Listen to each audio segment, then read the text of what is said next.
This is a presentation of Northeast Streaming Sports.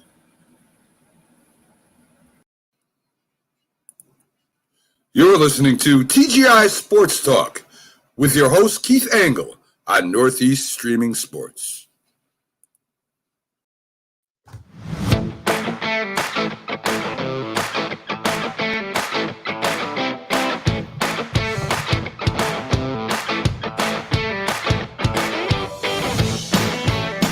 Good morning, everybody.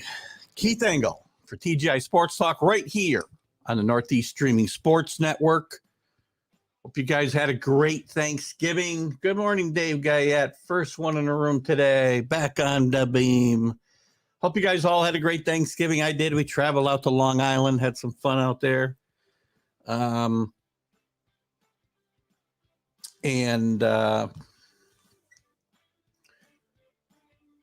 Sorry, I got distracted. It was a great Thanksgiving, actually. A wonderful day, some fun football, watching the Cowboys and Raiders in an entertaining game. Bills, unfortunately, run away with their game, but lots to talk about today. First, thanks for tuning in and joining us for the ABA, remembering the ABA and the Nets of the ABA show Friday. Great reception from you guys, and thanks to Tom and George for joining me. They do host some groups on Facebook. Make sure you check out Honoring and Remembering the ABA 1967 and 1976. That's Tom's group. And George has a great group if you're a Yankee fan, the Horace Clark years. It's a lot of fun. Make sure you join that group. Otherwise, guys, tremendous day of football yesterday. We'll talk a little bit. Actually, before I get into that, coming up next week, good morning, Kenny, on Friday, we're going to change our format up a little bit on Fridays. Been doing interviews, mostly nostalgic interviews. It's getting very hard to get guests, and I plan on continuing to do that, but just less of it. And I don't know that they'll air on Fridays. We may come up with a different time slot for that. But we're going to launch a new show on Fridays with a new co-host. And he is the Madman. What is he? Oh, gosh. What is his moniker? Good grief. Isn't that terrible? Sorry, Carlos. Let me get to your... what do we call you, Carlos? Where are you today when I need you, buddy? Got to get to my... We're going to call the show Are You Serious, by the way. And my co-host is going to be, as I said, Carlos Chavez, who's been a great contributor to the shows on Northeast Streaming Sports and TGI Sports Talk in particular. So I want to thank Carlos for all of that. And also, we're gonna kind of debate. Sometimes we'll be on the same side of things. We often are on the opposite sides of things, which is fine. We'll debate things. We'll discuss some of the big topics of the day. Current events, and maybe sometimes we'll get into some historical things. We're going to talk about a lot of things. There's nothing off limits except, really in-depth political chat I do not want to get into. But as Carlos kind of said in his little intro, and you can read a little bit about, I posted, and I'll have a video premiere coming up too, or preview coming up too. I posted a little intro to the show, a little bit of a bio of Carlos. And he is, by the way, his moniker that he goes by is the Mad New Yorker. I don't know why that's so hard for me to say, but there you go, the Mad New Yorker. So we'll be doing that show on Fridays at 8 a.m. Starting this Friday. And I'm really, really looking forward to it. So I hope you guys are as well.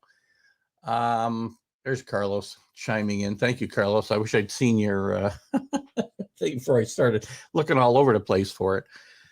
61 years old, and the Prevision doesn't kick in yet at 9 a.m. and whatever. But we're going to have lots of fun with that. So we got a lot of guys going on here. We've got good morning to Carlos. Good morning to Rick Sherlock I see here this morning. Good morning to Billy. Howard.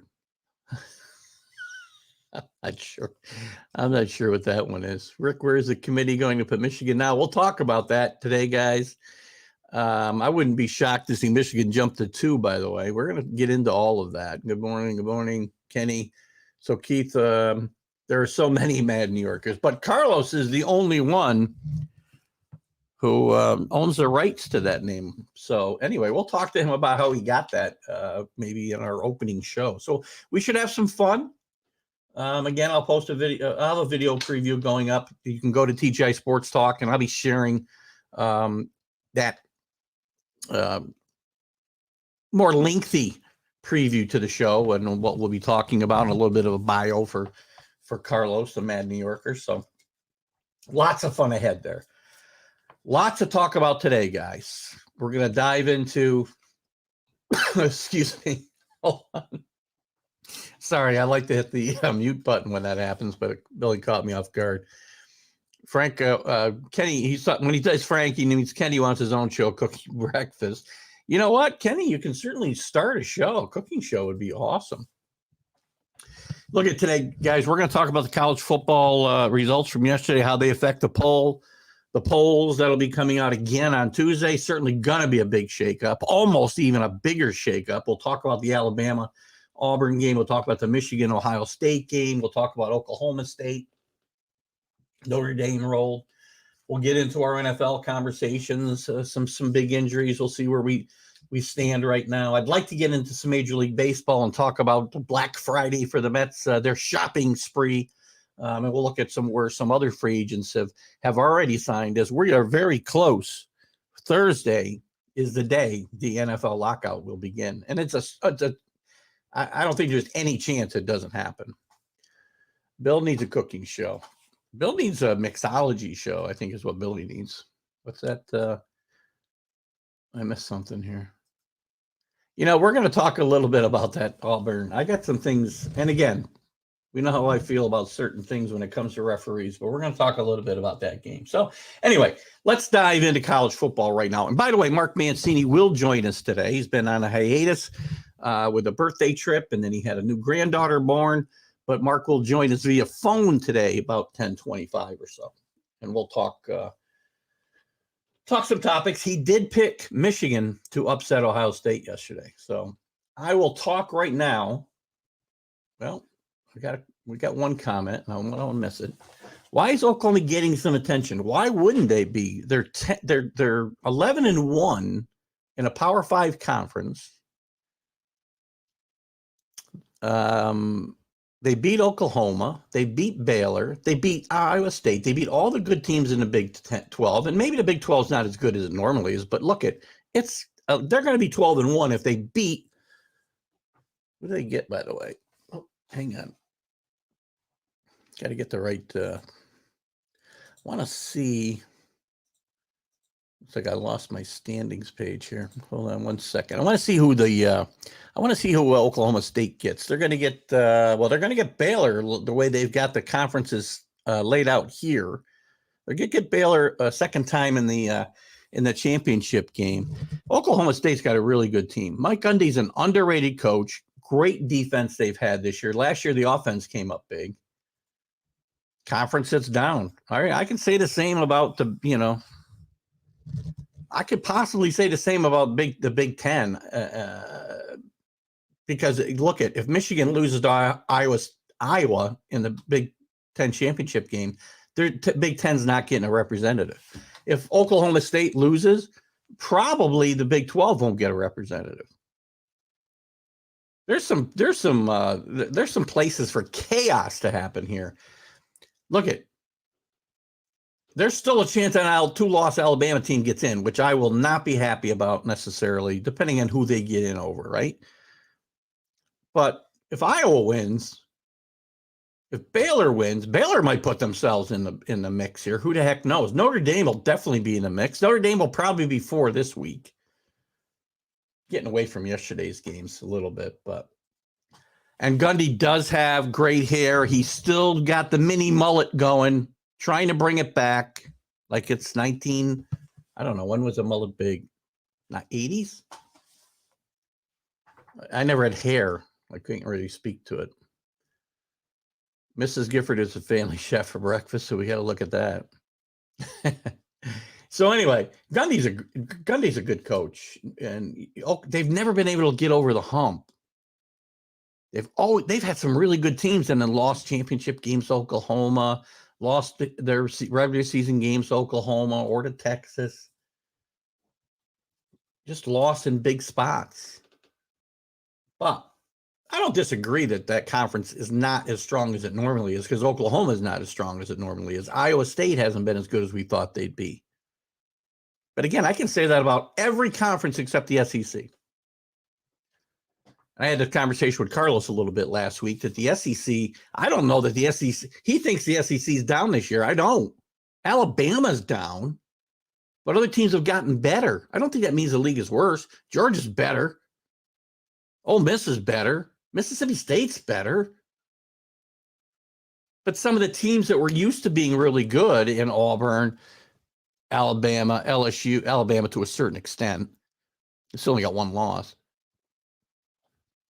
LSU, these teams are down. The teams we historically know as being very good. Coach Dye decided he'd rather have beach time as opposed to a bowl game. He's got nothing to gain by going to a bowl. He may not. Who knows? You know what? You know, Rick, the ridiculousness of the bowl games. I talked about this on Wednesday night's show. What is their record, by the way? Are they 5-6? LSU, horrendous. 6-6. They're probably going to get a bowl game. 5-win teams. Right now, as it hashed out, and I'm getting off topic a little bit, and this is a topic for another day, but at least 2 5-win teams as of last week's, before this week's games, were in position to get bowl games because there's so many and they have to fill the spots, and I think it's just ridiculous. Great win for Army yesterday. I mean, Army's got a better record than Liberty, but Liberty's a really, really good team, well-coached team. Hugh Freeze has done a great job there. They got a quarterback who's likely going to be a first-round draft pick.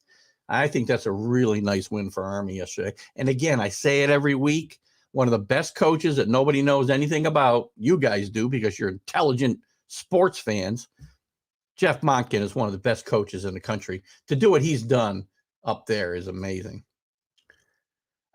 You won't get any argument for me, Kenny, that LSU and any 6-6 team shouldn't be going anywhere. I got 7-5, maybe. I got into a little dispute with one of our new viewers a Wednesday night. You know, I made a comment that 5-7 teams, 6-6 teams, you let them go to bowl games, and it's an extension of our participation trophy society we live in today.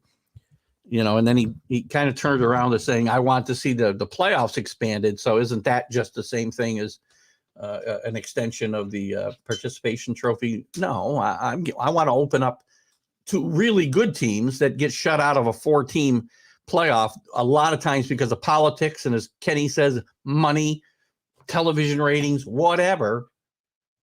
Teams that deserve a little legitimate shot at a championship, getting a chance to play for it, not a 5-7 team going to play in the the CarQuest Bowl or the Chick-fil-A Bowl. Well, Chick-fil-A Bowl might be a good bowl. I don't know. Who knows? They all got conference sponsorships except the big ones.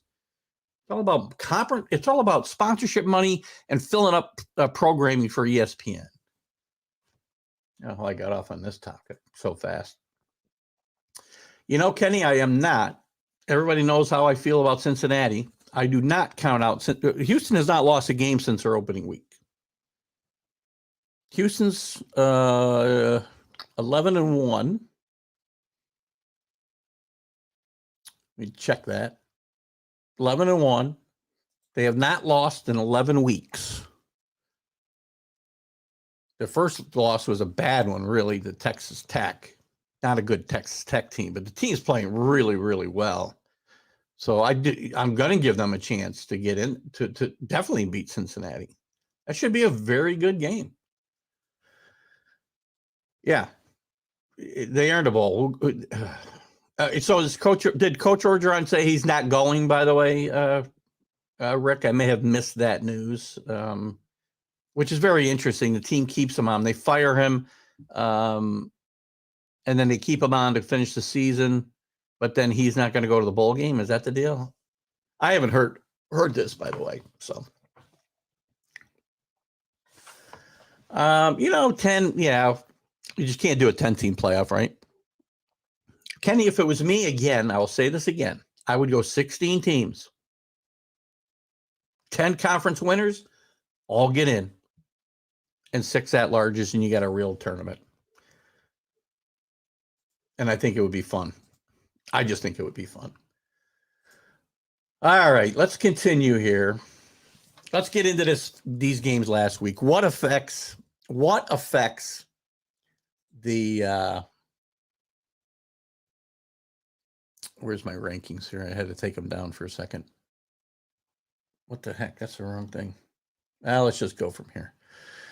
So the rankings. First, number 1, I got to talk about this Alabama game in a second. Georgia rolls over Georgia Tech. We knew that would happen. Georgia's going to be undefeated, obviously, facing Alabama next week in the SEC championship game. Alabama with a tough game against Tulsa, behind the entire game. And I got to tell you, the Auburn special teams did a great job of pinning Alabama back several times in that fourth quarter. They get the ball on a 2-yard line. I don't know, minute 30, minute 40 left. Great job by Bryce Young and the Alabama defense or offense to take it down the field. But I got to tell you, and again, you guys know how I feel about officials, and you can't blame officials when you lose a game because you shouldn't put yourself in that position. But the tying touchdown, the Alabama receiver, I want to say it was Brooks. I can't remember his name. I texted to Carlos last night when we were chatting. He pushed off. The only way he got separation, and it was a great catch, don't get me wrong, and a great drive. I really don't want to take away from it, but he pushed off to get the separation. And again, do I care? No, because again, Auburn shouldn't put himself in position to lose that game. So, great game. Great job by Alabama keeping themselves in that championship game in the SEC. Don't count them out with 2 losses if crazy enough happens in that next week, guys. Just to finish up, though, Ohio State, number 2. Big favorite on the road against Michigan. Everything was in Michigan's favor yesterday. The weather, just the randomness of the universe. You can't lose every game to Ohio State, right? I think they lost 17 out of 20. Harbaugh never beat them.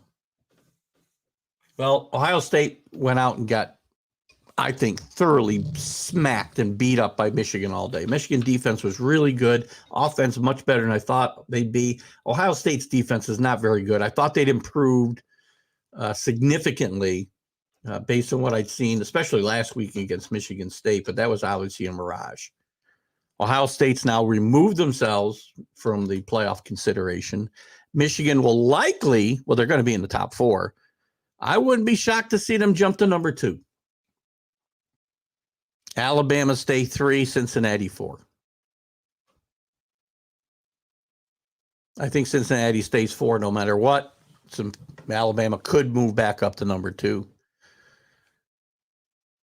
And it's going to be very interesting. You'll have Alabama, and then you're going to have Notre Dame and Oklahoma State at 5 and 6.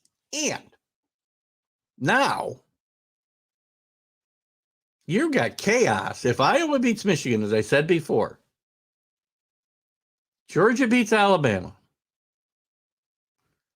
Cincinnati loses to Houston, Oklahoma State loses to Baylor. It's anybody's ball game, that last rating. Be very interesting. Let's see what we got here. I know I missed some comments, so let's see. Kenny, we got that one. So Coach O takes himself out of the bowl game. You know, I've lost a lot of respect for Coach. I like that Orgeron. I think he caught lightning in a bottle. Which in talking with some LSU fans on the college football show, they feel the same thing. He's not that great a coach. There was a lot of acrimony when he got the job. They loved him, obviously, winning a national championship. He fell into Joe Burrow and Joe Brady.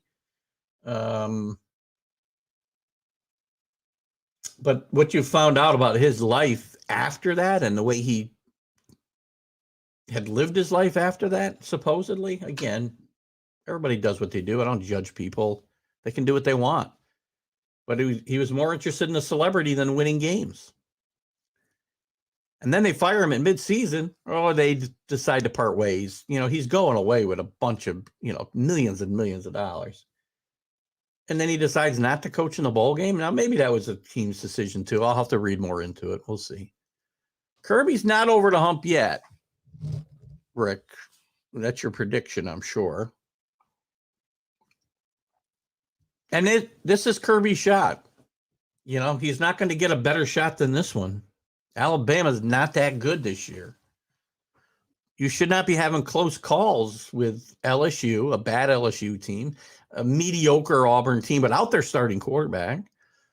Lose to Florida, who fired their coach this past week, in Dan Mullen, and finish with a horrible, I don't know. They win yesterday. If you watch the replay, I agree, they were arm wrestling down the field, but at the very end, Carlos, what did I text you the guy's name was? Brooks? I'm not even sure. At the very end, though, he gives his arm is obviously extended, and he got some separation that he did not have before that. But they didn't throw a flag, and when they review the touchdown, they obviously cannot look back for the penalty. Georgia's going down, according to Kenny, and Cincinnati. Well, I don't know. The money doesn't want Georgia's in either way. It doesn't matter, Kenny. They can go down. They're still in the playoff, but that would put Alabama in, so that could be your point towards the money, and that would likely get Notre Dame in if Cincinnati were to lose. Although it's entirely possible Oklahoma State will jump Notre Dame if they don't do it this week, which they probably won't. Don't be surprised if they win the Big 12, they jump Notre Dame, because Notre Dame's got no more chances.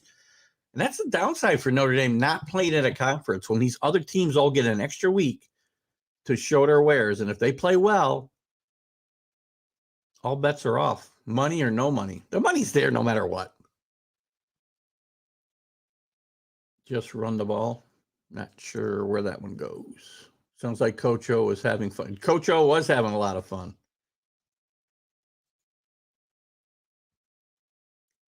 Thank you, Carlos. Must be agreeing with my opinion on that touchdown. You look at it, they were pushing off. Whoops, I didn't get Kenny's thing here. Oklahoma State will jump. Yeah. I don't think they'll jump them this week, Kenny. Because again, it's not like it's a horrible Oklahoma team they beat, and Notre Dame played a bad Stanford team. They beat them badly. So the style points are there that the committee seems to love sometimes. So they could jump them this week. If not, but if they win the Big 12, they'll definitely jump them. But will it be enough to jump in? I mean, if Georgia loses Alabama, that means Georgia and Alabama are in. So in your scenario, Kenny, you got Georgia, Alabama, Oklahoma State, and Michigan. Well, it depends on where you think Michigan. If Michigan wins, they're in. There's no way Notre Dame makes the field over Michigan if they win the Big Ten. No way. They could make it over Oklahoma State if they win the Big 12. That's possible.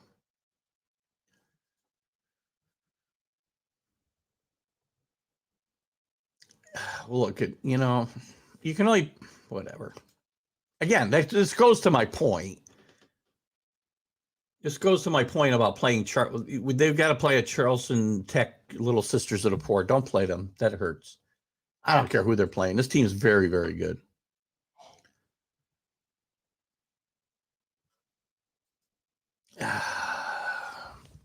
You know what? I think too much gets put into numbers like that. Because again, it depends on when you played those teams. Some of those teams were good at a certain point. Some were bad at a certain point and got better. Some were good at a certain point and got worse. It's going to be a football game. Do I think Georgia's going to run Alabama out of the building? No. But if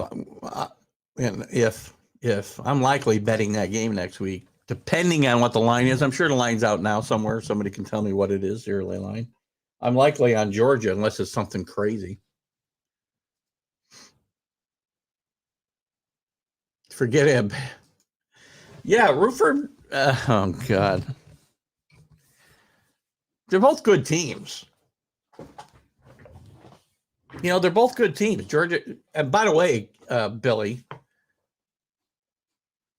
just to go against your argument here a little bit, not against it, but I don't care who where that record comes. It depends on who the teams are with the record. They could be playing a team in FBS subdivision that's 12-0, and that skews that an awful lot. They lost to a Florida team that's under 500 in the SEC. John DeLon, there's my new guy. How you doing, John? John's got the spread for me. Oh, that's your guess. I would guess around a touchdown. Somewhere between 6, 7, and 8.5. Be my guess. But welcome, John. Welcome to the Sunday show.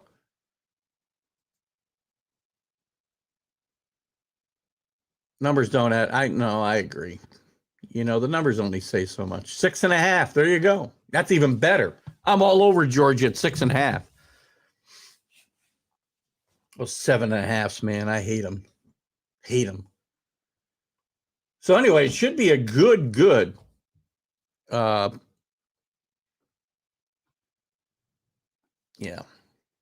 SEC championship game. I don't expect, maybe Georgia will blow them out. Who knows? I thought Ohio State would have no trouble with Michigan yesterday. I can't wait to hear Mark cackling later because I told him he was nuts. I got to tell you a little quick story. So I had my 3 wagers ready to go yesterday, and I had UCLA, I had Michigan State, and I had Oklahoma State.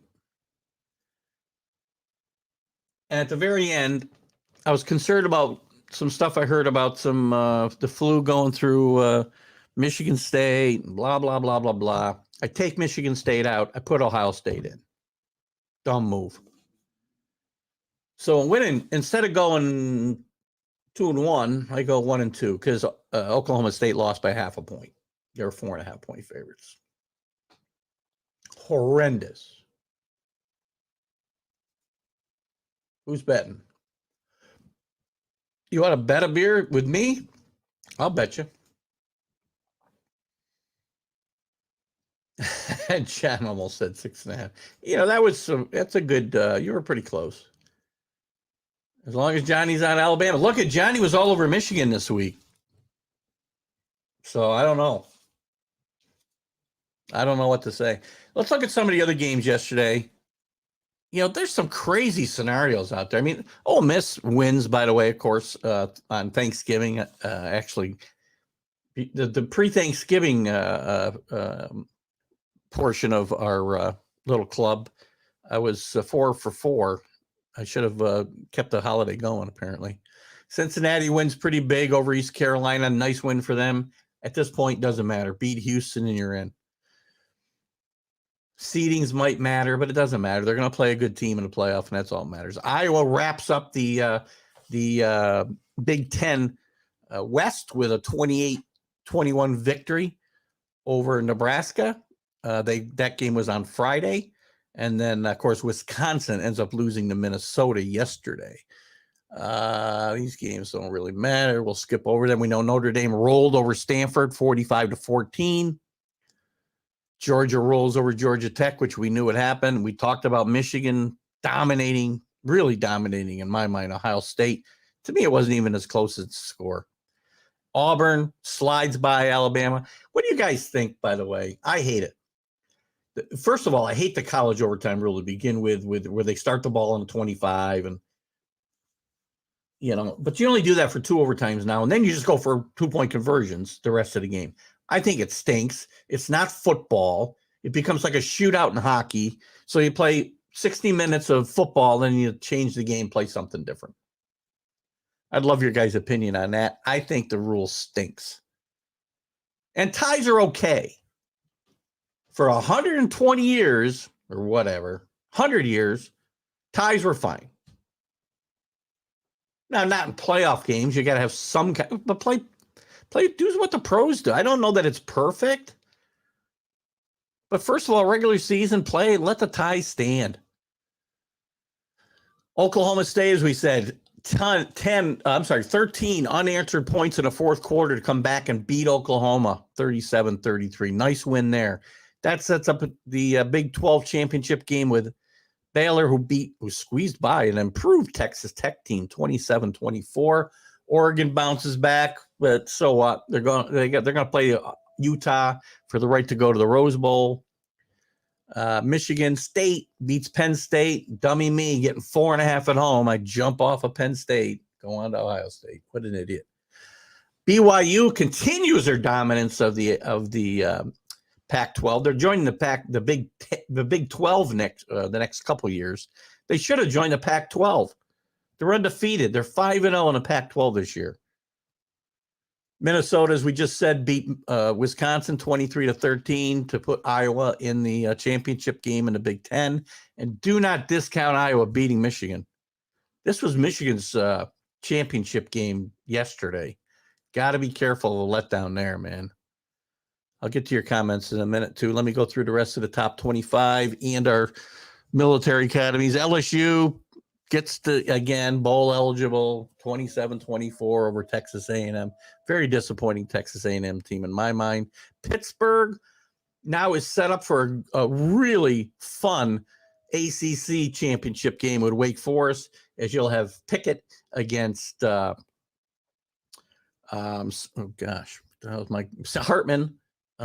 for Wake Forest. It's going to be a shootout there, man. The over-under might be 80. That's going to be a lot of fun next week in Charlotte. Texas San Antonio goes down for the first time in big fashion in North Texas, a mediocre North Texas team. They lose by 22. Clemson continues their rebound, but not enough to get to the championship game, 30-0 over South Carolina, and improves South Carolina team under Sean Beamer, who may be going back to Virginia Tech, if we're to believe some of the rumors. And Houston, as we just talked about, rolls over UConn, who is terrible. Let's take a quick look at our military academies and see how they did. We already talked about Army with a nice win over Liberty. I think, a good Liberty team. Love to watch Army play. Jeff Monkman, at some point, is going to get himself a head coaching job with the Power 5 schools. That's just my opinion. We'll see. Sometimes these guys find their niche and they're happy there, but you're going to make a lot of money somewhere else, Jeff. Navy with an impressive win over Temple. I thought they'd have a shot this week. I picked them on Thursday, so nice win there. And we got to look for Air Force. Not sure if I think Air Force won. Air Force wins convincingly, as they should have, over UNLV. So they're tied for their conference championship too as well. So let's see what we got here. Let's catch up. We got some LOLs. Don't know what that's about. 6 and 5. Oh, 6.5, right. Got that. Longest Johnny's on Alabama. Okay, here we go. The new rules are stupid. I'd rather see a field goal shootout than I don't want to see a field goal shootout either, though, John. It's terrible. It's not football. The NFL's got it closest to being right now. You play 10 minutes, play 15 minutes. I don't care what you play. I mean, all these leagues say they care about player safety, and that's why they're doing these things. It's a bunch of hooey. To me, you got to play some kind of real football. Kick it off. Both teams get a chance and go from there. Or leave the ties. But then I don't want this in a playoff game. Gosh, it's awful. Speaking of Nebraska, they should be in the hunt next year. Lost 9 games. You know what? Very good point. Horrendous season for Nebraska. But every single game they lost was by single digits. You got to learn how to win, though, eventually. That goes to the coaching staff. Not a big fan of the way Scott Frost has brought himself back, kept his job by Now, again, if it's his decision that he wanted to turn over coaching staff, okay. And I haven't looked that much into the details, but if this is an Aaron Boone situation, that's no way to save your job. Iowa will not win by 16, I don't think, Kenny, but I do like Iowa. And again, find me that line, John. I'll tell you who I'm betting in that game, because I may very well be betting Iowa in that game. I love to take some underdogs. Who? Next year, Toma. I'm not sure who you're referring to there, John. May 9.25 to go 8-4. Who are we talking about there, John? Hook me up. If Alabama loses to Georgia, your Notre Dame betters its chances for a playoff spot. Well, absolutely. Absolutely. Bama losing is better for everybody who's not in the top four, for sure. Because I can't see them taking a 2-loss Alabama team over any of these teams, assuming they all win. Oh, Texas A&M. Fisher, Jimbo. Good grief. Jimbo Fisher, just a huge extension, right? What was it, John? 10 years for $7.75 million.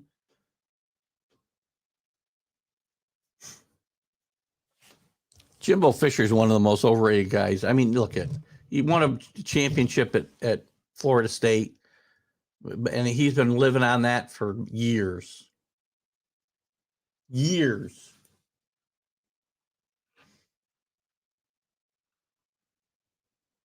Let's go back to this bowl game topic a little bit.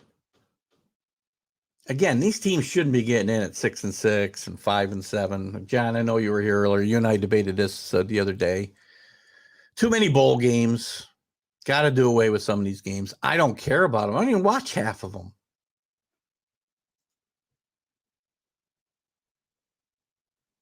No, Cincinnati wins. But no. If Cincinnati wins, Alabama loses, Notre Dame would be in, Kenny.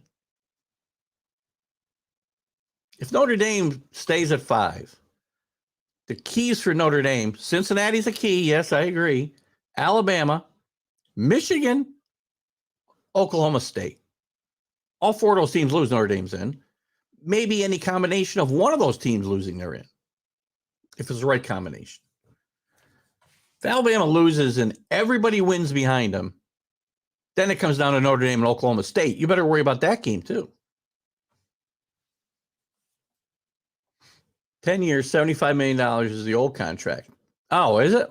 Who do you say? Well, 10 years for $90 million. Ah, good. Texas A&M should be very happy with what they have there.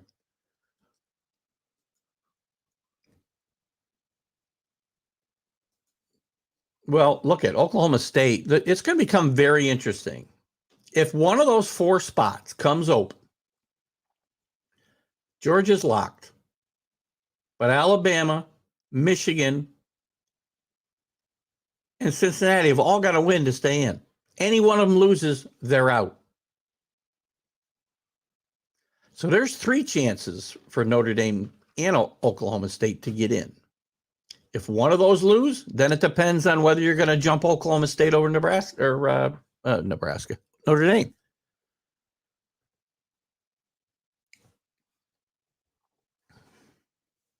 I don't know what this committee should do. This will do. This committee has not been consistent in anything they do. 1 week, it depends on whether you beat guys that you're competing against. Another week, it depends on who they played and whether they had losses or didn't have losses.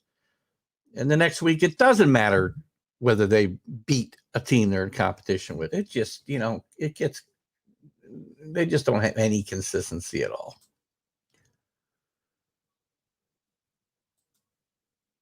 I don't know. Again, to a certain extent, it is all about money, right? But if you think the TV ratings won't be there, because again, I had this conversation earlier on the Mac and Jack show real quickly with Jim, and Jim Jeffcoat from the Dallas Cowboys was part of this. The Midwest is claiming there's a lot of people in the Midwest and a lot of television seats in the Midwest who don't get representation and want to see a Michigan in there and maybe want to see a Cincinnati in there. And you guys forget how much sports fans love Cinderella. They do. Cincinnati gets in, there's going to be eyeballs. Oklahoma State, maybe they don't have the cachet that some of these other teams would have, but again, Kenny, they might only need one, because if Oklahoma State loses behind them, they only need one to lose.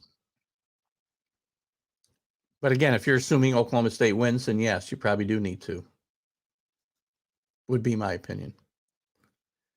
No, I'm not forgetting that they're a Midwest team, but they're also a little different than just, look at, there's Notre Dame's either loved or hated nationwide. They're the one team that doesn't fall into the regional bucket. That whole regional feel for football that's going away with all this realignment that I hate so much. Notre Dame doesn't fall into that necessarily because they've always scheduled from coast to coast. But you're right. They are definitely a Midwest school. Or Midwest school. Cinderella. Spoken like a true SEC elitist, John. Cinderella doesn't live here. Why not? Why not? Why can't we have 16-team playoff and every conference champion gets a shot? Tell me one reason why not. Well, because you want your teams to only have to play 2 games to win a championship, and that gives them a better chance. Be the better team every Sunday.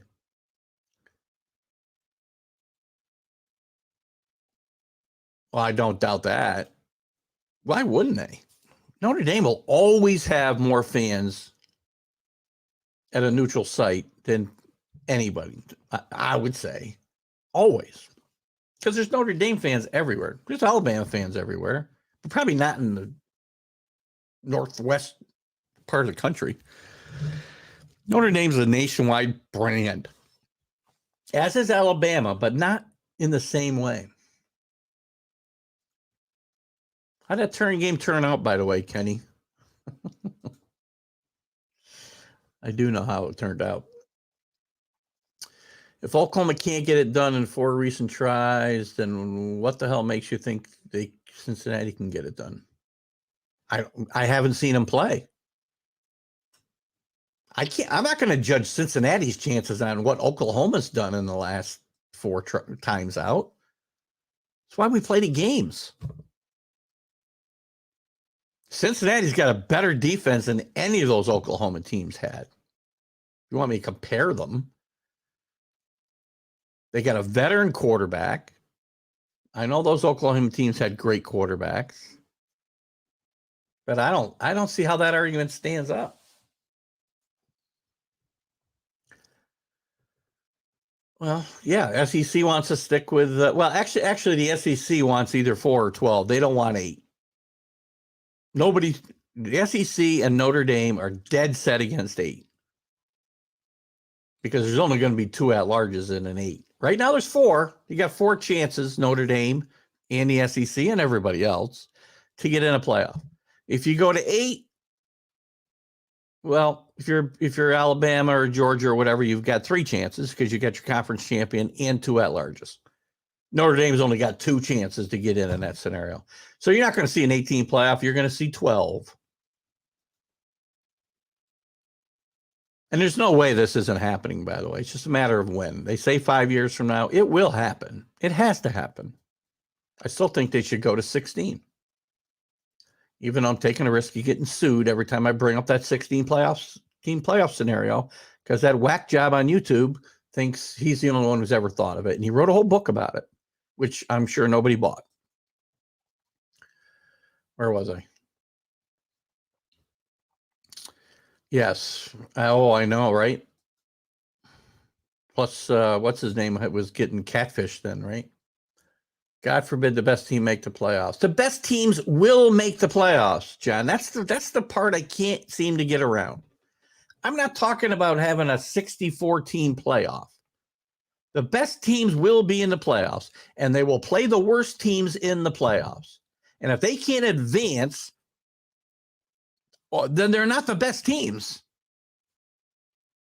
Plain and simple.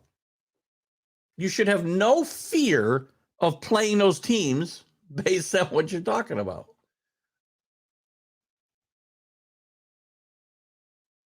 Well, they did make a great comeback yesterday, Dave. Great game. They probably shouldn't have struggled that much, but a big win for them to stay in the playoff hunt. Now you got to tell me which thing that the best teams will be in the playoff? How is that laughable, John? Help me. And nice to see you, Dave Traver, by the way. I didn't welcome you in. Thanks for coming into the show today, Dave. And another Perthite makes the show, and which makes you eligible for the next happy hour, Dave. Have Kenny pick you up. Come on, John. Tell me why that's laughable. I need some feedback here before I move on. I'm already at 45 minutes into this college football talk, which we'll get a whole show about Thursday. We can pick it up Thursday night if you want, but you tell me what's laughable about, because I think you're laughing about the fact that I said the best teams will be in the playoffs. And if you're the best teams, you should win against a lesser team. It's what people want, unless you're an SEC fan or a Big Ten fan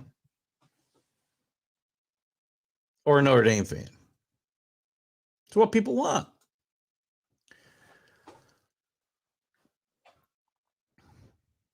Well, they play in a league that they can play in. And again, why won't these blue bloods schedule Cincinnati, schedule Houston? You must think Notre Dame's a joke, too, because they won in South Bend, Indiana, which is, by the way, one of the few top 10 wins for any of these teams.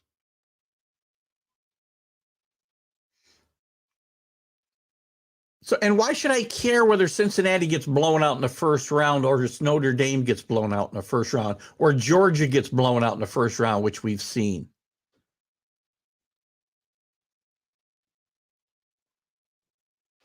Who cares who it is that get blown? I mean, right now, this I think the schedule's laughable. Part of the problem is you wait so long to play the games, right? We wait a month to play these games, or almost a month. Not quite now, I guess, with the championship, conference championship games. But this would give you momentum towards the championship game. You're going to play 3 games. Rick can pick you up too, Dave, when we have the happy hour. We'll talk more about it at some point. John, I don't know where you are, but you're invited up too. You're probably down there in Louisiana. But when we have our next happy hour here in upstate New York, you're certainly welcome to fly up and join us. You can probably stay with the other SEC fans here. SEC plays East Bubs. We may be on college the whole day here. You shouldn't care, but the committee has an obligation to TV ratings. That shouldn't matter. That should not matter even a little bit. And when Cincinnati is down 5 scores in the second quarter, a lot of TV sets will change the channel. Well, first of all, the TV advertising is already paid for. It'll affect it later, maybe, but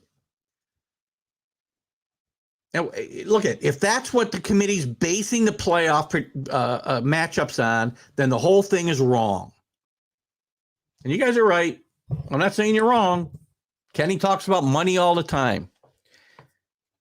And that's what will blow college football up.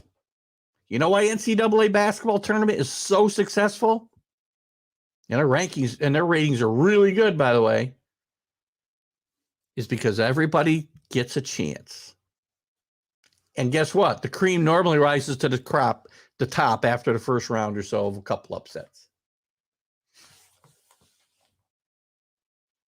It's not what the committee's for exactly. It should not be about money, and it should not be about ratings. It should be about who the best. Well, it's the best teams, right? but also the most deserving teams. Cincinnati's one of the most deserving teams. I'm sorry. You can look at it any way you want. Won't make you right. Well, I know. It shouldn't be about money. Well, there is money. It's money because the bowls and the championship playoff teams get money. I get that. But the committee shouldn't be picking games about TV ratings. And if that's what it is, then let's just let the ESPN executives sit in that room and take the football guys out because you don't need them. Well, I agree, but it's stupid. All right. We'll agree to disagree. And again, I'm saying you're right, John, but if you're saying that's right and that's the way they should be looking at it, then you're wrong. What do you got here, Dave? Georgia is a team to beat. Rick's going to like you today, Dave. See that, Rick? He's angling for a ride at a happy hour. Pick him up.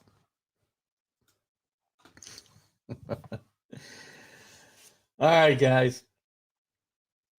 I'm going to move on right now to, we're going to talk Major League Baseball for not very long. I thought I was going to talk about this longer. I know Carlos is here and quiet today, by the way. Carlos, my new co-host on Fridays with the Are You Serious show as the Mad New Yorker. Can't wait to get into some debates with Carlos. And we won't always debate. We'll be on the same side of some things.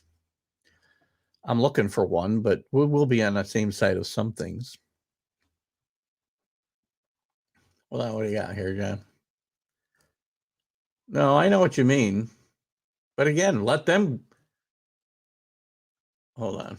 I got to go back. Now I can't go. Now I can't move on. I'm not going to leave it up to the fans either, Kenny. Jeez, that'd be a nightmare. The committee directly respects the sponsors who I think pay 80. Well, again, I don't care. As a football fan, John, I don't care about who pays the money. If that's the case, then put the sponsors and the TV executives in a room and forget about the committee. They sponsored a championship, the college football championship playoff. They don't get to choose the teams. And if that's the case, stop the charade. Put the television executives and the sponsors and the advertising people in there. God, it's just awful. I'll do some baseball after. I'm going to move on to the NFL. Let's move on to the NFL. Maybe I can aim baseball in today. Let me talk baseball real quick. In case Carlos is here, because now Carlos is angry. And he might be saving his comments now because, and I hope he doesn't do that every week because we do count on some of your comments, Carlos. Keep the show moving along. Don't save them all for Friday. Let's talk quickly about, I want to talk about some of the free agent signings. So baseball's on the verge of a lockout come Friday or Thursday, December 2nd. It's almost a done deal. It's probably going to be a 2-month lockout. It's doubtful it'll affect the regular season, but it's going to affect a lot of things up until they get this new CBA banged out, which will affect a lot of things as far as some of the stupid rules that they've had in place and blah, blah, blah. But I'm a little surprised. Let me go to, got a page here with all the free agent signings. So here's the guys who have signed so far. And I'm a little surprised that there's been this many. I really thought it was either going to be a mad rush to December 2nd and get free agents signed before the collective bargaining agreement changed, or it would all wait till after and you'd have a month where everybody's going to be chasing people in March or February. But I mean, this week you've had the Astros sign Hector Norris to a 2-year deal. The Mets go crazy on Friday. They signed Sterling Marte, Eduardo Escobar, and who's the other guy? Help me out, Carlos. Where are you? Kanye. I'm losing his name here. I know I got it here somewhere. Anyway, let me find it. No, I'm angry. Let's just talk about that. The Red Sox, well, let me finish this up and then we'll talk about it a little bit. The Red Sox signed Michael Wacha to a one-year contract. Tampa Bay, going against all their previous models, signed one of their young kids, a great Wander Franco, 20 years old, to a 12-year contract, which really is pretty cheap when you think about it. It's $185 million. It could end up being 223, but this kid's a great player. And this is not what the Rays normally do. So we'll see how that works out for them. You also have had Anthony DeScalafina re-signed with the Giants. Justin Verlander, who everybody thought was coming to the Yankees, signed a one-year, $25 million contract with the Astros. Noah Syndergaard goes to the Angels. Brandon Bolt stays with the Giants. Jose Barrios stays with the Blue Jays. A lot of stuff happening early. Eduardo Rodriguez signs with the Tigers. Those are the big moves, I guess. Unless you want to count Andrew Heaney with the Dodgers. Good freaking grief. How bad are they? Let's go back to the Mets, though. What did the Mets do? Did the Mets make a good deal here or didn't? Where's Carlos? Did you leave me, Carlos? You want to save all this for Friday, I'm guessing. Oh, here we got some comments here. Let me talk a little bit about this, and I'll get to your comments quick, because we got to get to the NFL, too. Where the hell is this guy's name? Why can't I come up with his name, Carlos? He's killing me. Anyway, did the Mets get better here? Marte, I love. If he stays healthy, he's one of the best center fielders in baseball. These guys are all hitting their age 32 seasons. They signed them all at market value. They didn't really overpay for any of these guys. But what's his name? Kana. I can't even say his name. Another guy I can't say his name. Carlos, this is why I'm going to need you on the show Friday. Help me pronounce these guys' names. Kana's not a better player than Michael Conforto will likely be. Conforto's ceiling is much higher than his. He's not as good a defensive player. He hasn't had a lot of sustained success. So I'm not really sure, what the Mets really, are they a better team now than they were before? And Escobar is going to play all over the field, a little like McNeil, but he's not I just don't know. Now we got Drew in, hopefully. I'm not thinking we might have Drew in. We're talking about some baseball. See, we got some comments here. Yeah, I'm not going back to that right now.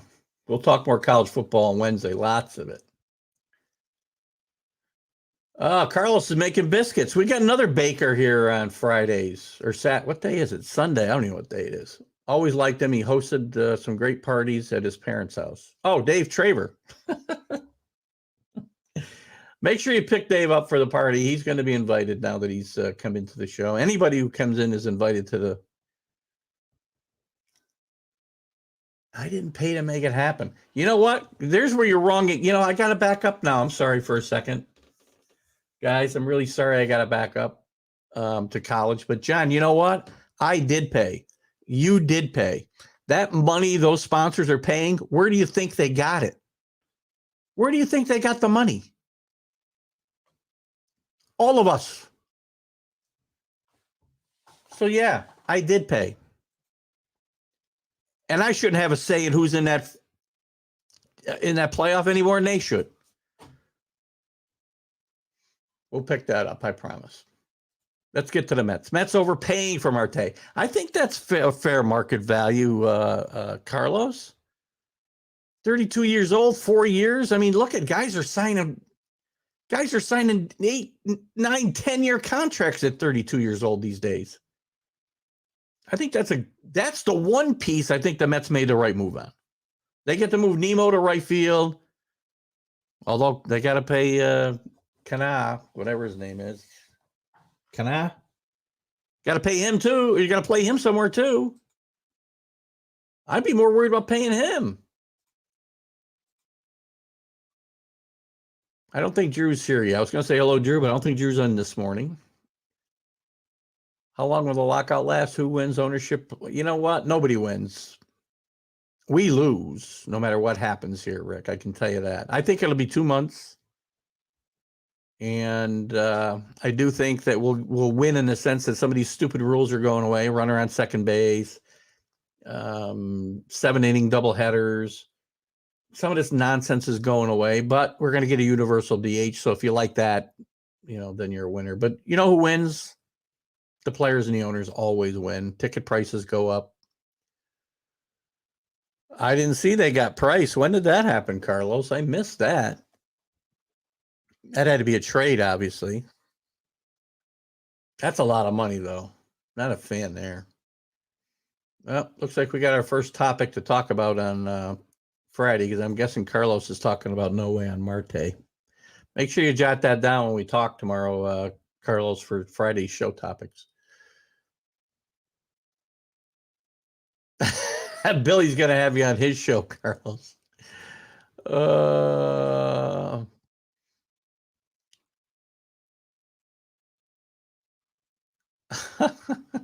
John, you're killing me, man.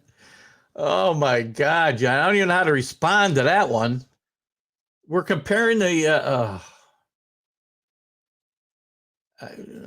we're going to have to... We'll pick that up on Wednesday night. I promise you, John. Oh, my gosh, a Euro step. We're not going to get to the NBA today, but I think it's an extra hop, Kenny.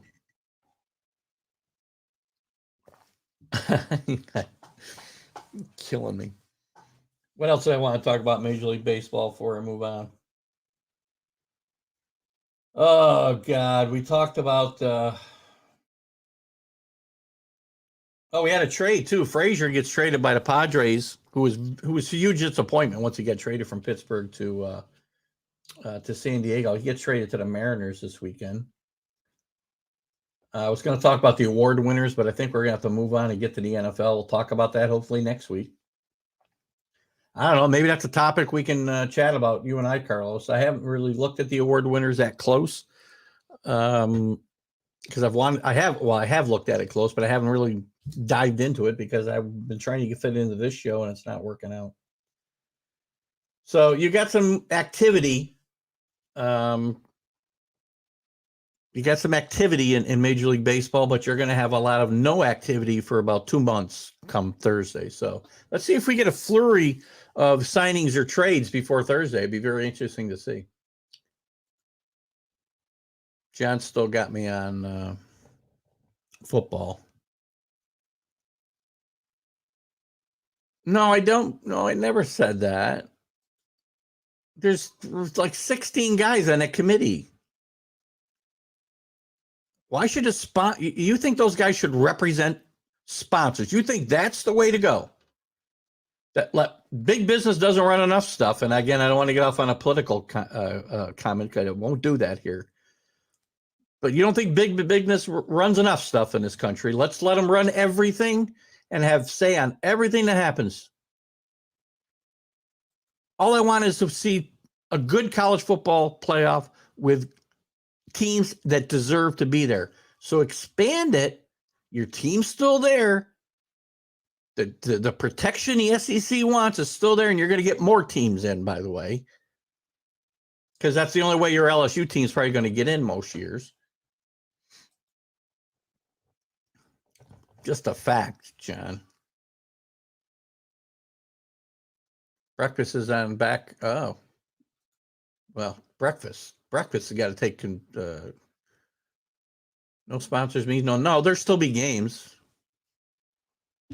There'd still be games. Got to go to them, watch them. You don't watch them on TV. Again, I don't say there shouldn't be sponsors.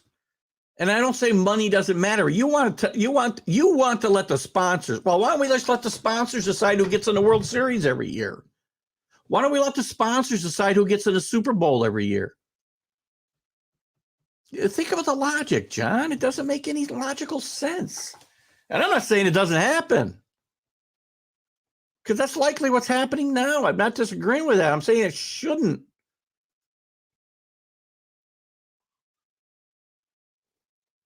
Oh, I missed something there. I don't know what it was.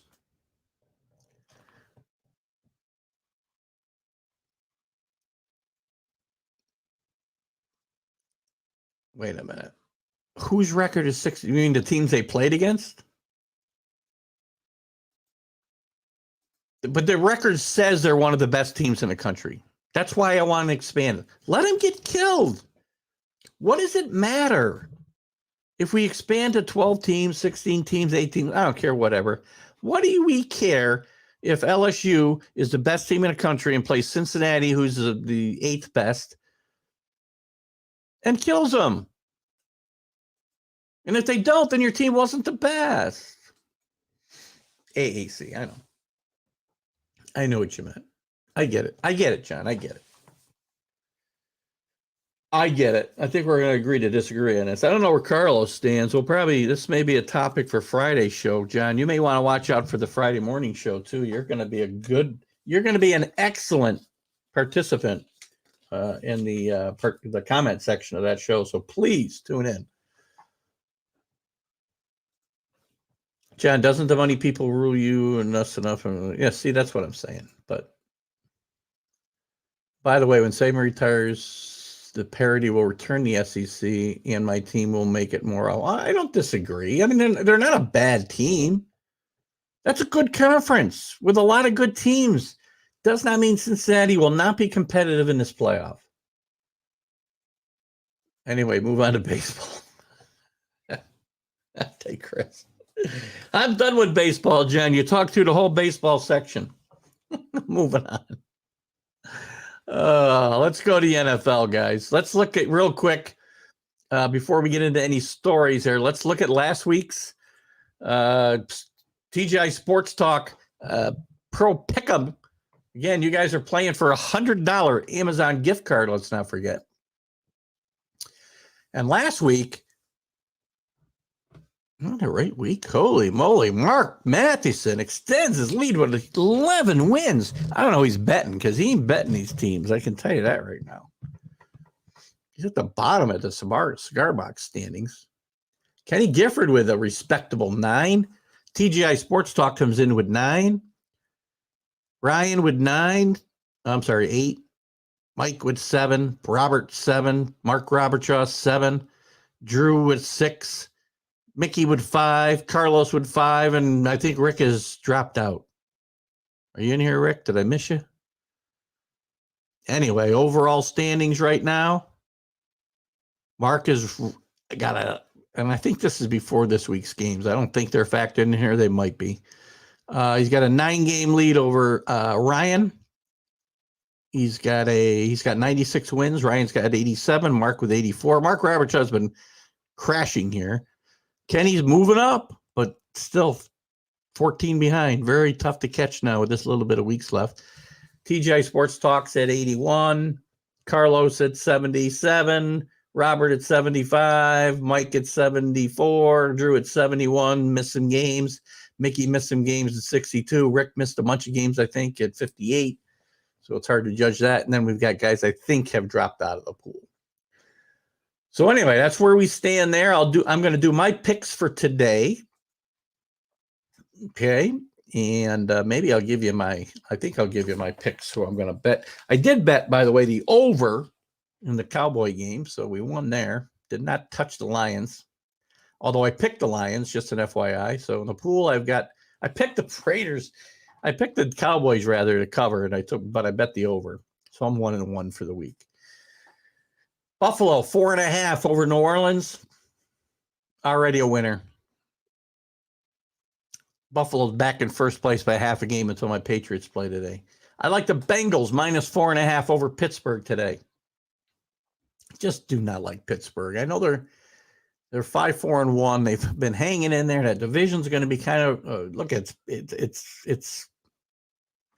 the most parity. There's the most parity in that division maybe than anywhere in football right now. But I got to like Bengals today. Tampa Bay, I like them to continue their rebound after a win last week, after 2 straight losses. I think they'll go to Indianapolis and win that game. And that likely will be one of my wagers today, depending on what the spread is and where I'll be picking them. I like the Dolphins plus 1.5, at home against Carolina. Carolina should not be giving up points to anybody on the road. Cam Newton coming back or no Cam Newton. And by the way, guys, watch Cam Newton play for a bit. You're going to find out, as Carlos did. He may not agree with me. He can't play anymore. He can run the football. He's still got some athleticism, but he can't throw the football consistently on target to win in the NFL. He cannot. And I'll be looking for your comments. If you guys are commenting, we'll get to them. The Patriots. I love the Patriots today. Minus 5.5 here in the ESPN pool. I think they might be less than that. Could be a wager for me. I don't often wager on my team when they're given points because I don't ever want to be mad when they win and don't cover. But they should win today. The Tennessee's banged up. Henry's out. Their top 2 wide receivers and Brown and Jones are out. I mean, Tannehill's just got no weapons. Their defense is going to try to harass Mac Jones with blitzes from every direction, but we'll see. I just don't think there's going to be enough there for Tennessee to stop this red-hot Patriot machine. I'll shock you Giant fans, and I'm going to take the Giants at home. I love picking the road underdog or home underdogs.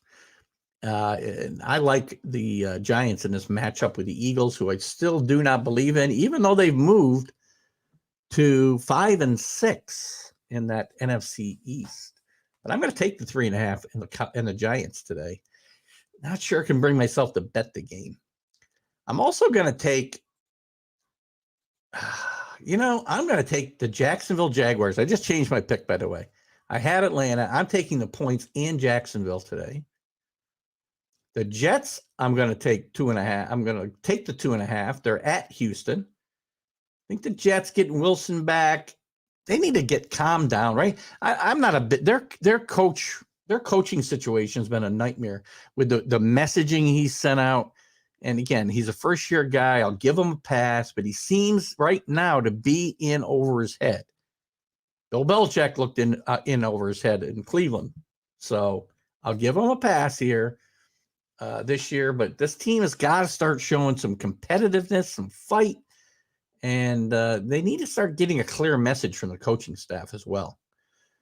Chargers, I'm going to take minus 2.5. Goes against everything I believe in, but I'll take the Chargers minus 2.5 at the Broncos. Just don't like the Broncos quarterback situation. They've been very up and down. Right now, I've got Green Bay minus 1.5 against the Rams. I may change that game, guys. I got to find out the status of Aaron Rodgers. If anybody knows it, please post it. He's had a toe problem that's related to his COVID situation.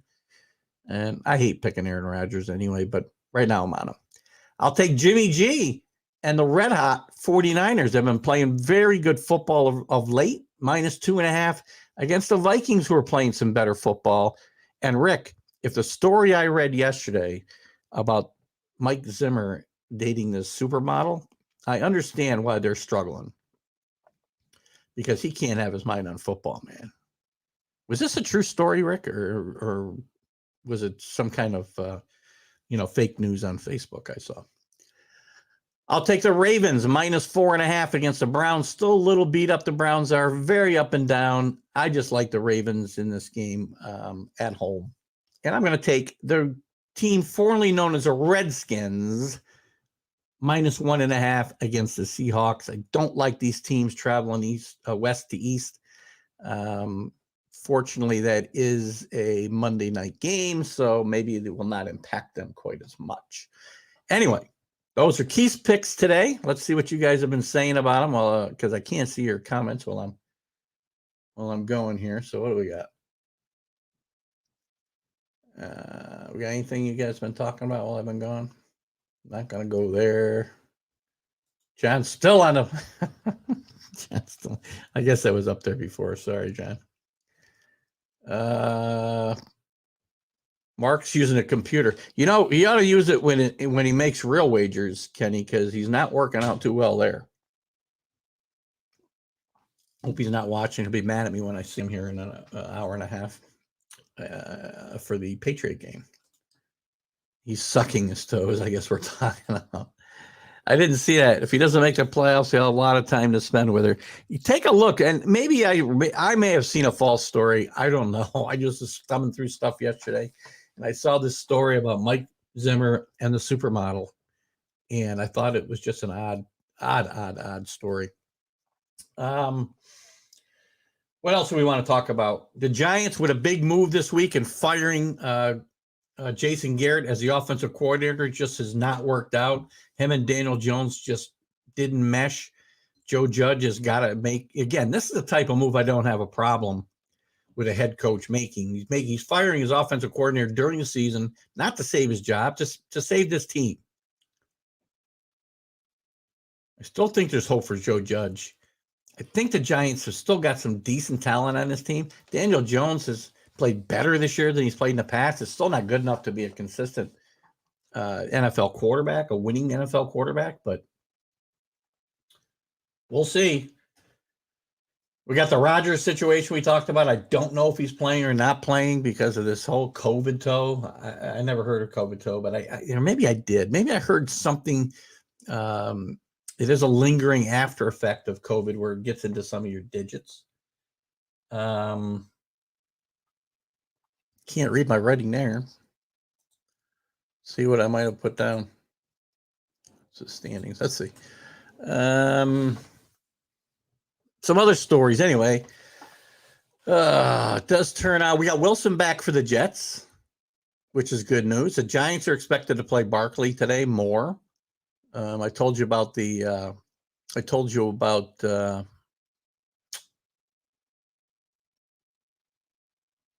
told you about something. Don't remember what now. Aaron Jones may be back for the Green Bay Packers today, which will solidify my Packer pick. Cowboys Zeke Elliott is hurt and may have to miss a week. We'll see what happens there. So lots of stuff going on in the NFL. Let's see what we got here. The wrong thing. Oh, that's right. Missed that. The best thing ever did with get Garrett was a second-rate quarterback and proved he was a third-rate coach. Well, he's not a good offensive coordinator. He was a good offensive coordinator with the Cowboys.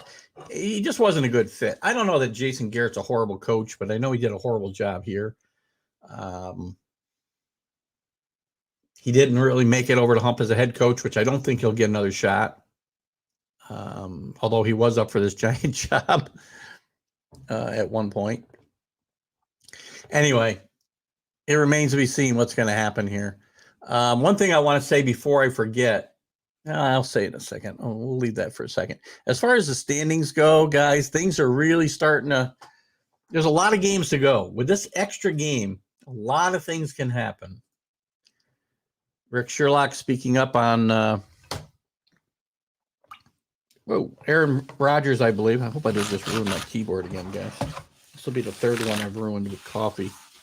Let's hope I didn't. Sorry, hold on here. I got to get out of. Okay. Aaron Rodgers is a whiner, is a baby. He's the worst thing the Packers have going for them. Can't have this going on. He needs to stop crying, stop coming up with reasons why they may lose. They got the best record in the AFC and NFC, don't they? I'm sorry. Cardinals still do. They've had a couple of tough weeks, but they can't win without him.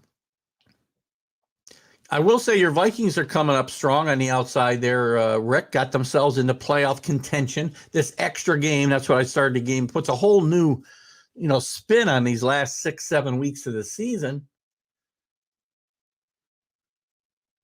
And now the Vikings are in the thick of things in the NFC, as are the Eagles, as are the Panthers, as are the Saints, as are the 49ers, all at 5-5. Oh, God. Kenny. I can't even comment. I'd probably have to become a Packer fan. No, I wouldn't do that. But I would start action to chase Aaron Rodgers out of town. I can tell you that right now. Oh, God. In the AFC, the Bills played well the other night, but the Bills are not what they were. The Kansas City Chiefs are not what they were. The Titans showed last week in losing to the Texans that they're not the cream of the crop here. So it remains to be seen over these next 6 weeks who the best team in the AFC is. The Patriots are set up perfectly to prove themselves or to show they're not ready. They got the Titans today. They got the Bills next week. They got a bye. They got the Colts. They got the Bills. Season hinges on this next 5 weeks. Got a bye in the middle there.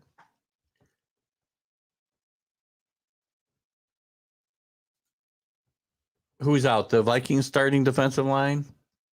Rick? That's why I don't like them today. But they're playing better. They were buried.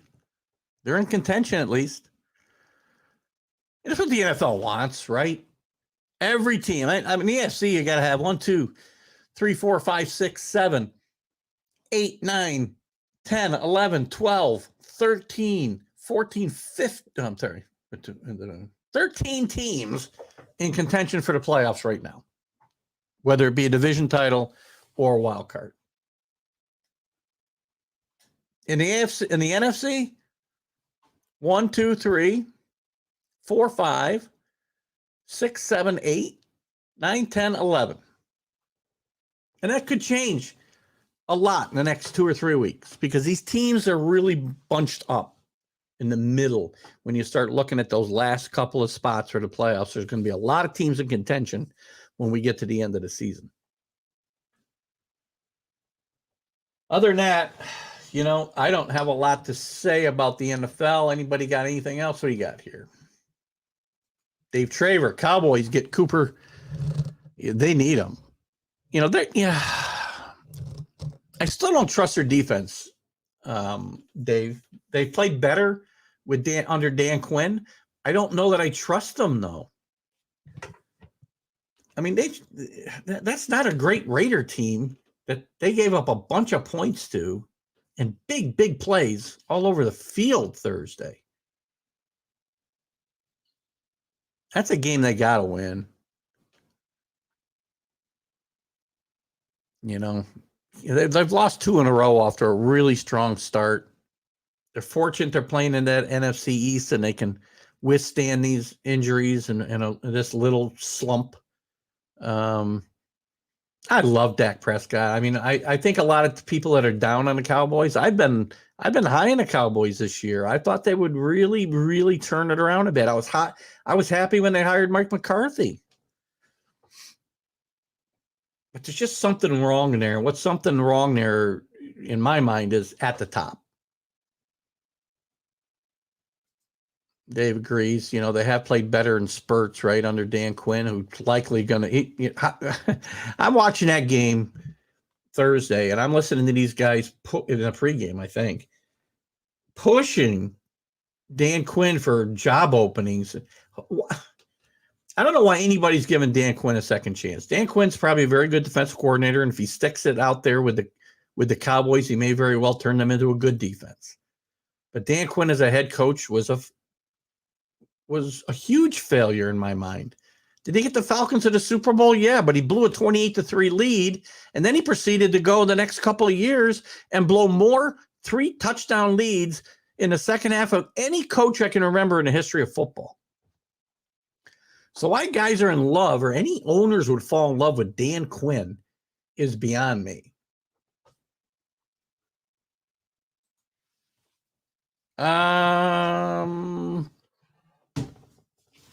It's possible. I mean, it depends. I can't say there is overall because I don't watch every game. Obviously, the games are televised. There's an increased number of calls, but when I see replays, I don't see a lot of stuff that shouldn't be holding. One thing I want to see them change, by the way, as we're talking about penalties, one thing I really want to see them change, Make sure I don't miss Mark's call here. One thing I don't want to see them change is, or I do want to see them change, is the pass interference rule. I'm so tired of seeing them throw it, and it happened a bunch Well, we got to get a call here. Hello, Mark. Hey, brother. How are you? Let me just finish up my comment here for welcoming in. I was just talking about the pass interference rule, and I want to finish my thought for these guys. The pass interference rule in the NFL needs to change. I watched that game Thanksgiving, and Dave Traver, who's on, he's a big Cowboy fan. He can probably tell me the defensive back got to throw about 5 or 6 flags thrown on him just because they threw the ball up in the air and they get the ball, down at the 10, the 1 yard line. Needs to be a 15-yard penalty, just like college in my mind. So anyway, I had to get that out there before I did anything else. But hold on. I got to get your Rick Sherlock. I think this picture I share of you is like Jack Nicholson in The Shining. But as you can see, Rick, your favorite prognosticator is here after a few weeks of being absent with a birthday trip. Happy birthday, belatedly, here from the show. And congratulations on having a new granddaughter. Another reason Mark has been missing in action. But we're happy to have you back. Well, I'll tell you, it's a show that's sweeping the country, the Sunday grind, man. You're the guy that's taking this and blowing it in another stratosphere. I'm blessed, 60 years old on November 14th, and then I had a granddaughter come a month early, November 17th, 5 pounds, 2 ounces. Month early. Nicole Gianna, so really excited about that. And then, to top it off, swept the Road Dogs on Thanksgiving, and boy, I loved it. Michigan, baby. Hammer those Ohio State Buckeyes. It's funny because Mark had texted me his pick, I think on Friday or whatever day it was. And I said, I'm going all the way Ohio State. And because I bet Michigan State last week like an idiot getting the points, and they won by 42. And I'm thinking, well, Michigan lost this team. Well, I got to give you credit because that Michigan team dominated them in all facets of the game in my mind yesterday. Well, I'll tell you one thing. Harbaugh 0-5 against these guys. I knew this year he was going to get that monkey off his back. I thought this team was coming on. I like the way they're playing, and now it's going to get interesting. I keep thinking now, can the other part of this come true? Can the other shoe drop? Can it be a Michigan-Alabama national championship? If Alabama can take out Georgia, who knows how far Georgia would drop? Michigan, Alabama national title, man, that's what I'm looking for. Harbaugh against Saban. It's funny. Both those teams could be left out. You're forgetting that you got to play a championship game in your conference yet. If you're a Michigan fan, as you turned into one. Well, I'll tell you one thing. You and Larry Sorensen, I know him and I will be tangling it Saturday night, 8 o'clock Eastern, 5 o'clock Pacific, in Wake Forest, and I can't wait to go after him on Wednesday. The ACC championship, first time in 40 years the Panthers have won 10 games. Since 1981 have they had a 10-game winning season. Take out Syracuse, and now I'm looking to bring the hammer down on Wake Forest. Ooh, you know what? I might have to get Larry in 15 minutes early so we don't miss you, because you're right. That will be a great game. The over-under in that might be about 80. Wait, don't forget, Wake Forest won 10 games for the first time in their history this year. Dave Clausen, their coach, who I talked to Larry about last week, being in the mix for all these job openings, signed a new extension here just a couple days ago. So he's staying in the fold. That's going to be a great game. I'm not going to. I officially labeled myself the Wake Forest good luck charm, and as soon as I did, they lost a game to Clemson. But so I think I may be persona non grata on the Wake Forest campus. I'm not sure, but I've stayed on their pack, and I got to believe that game could be whoever has the ball last wins that game.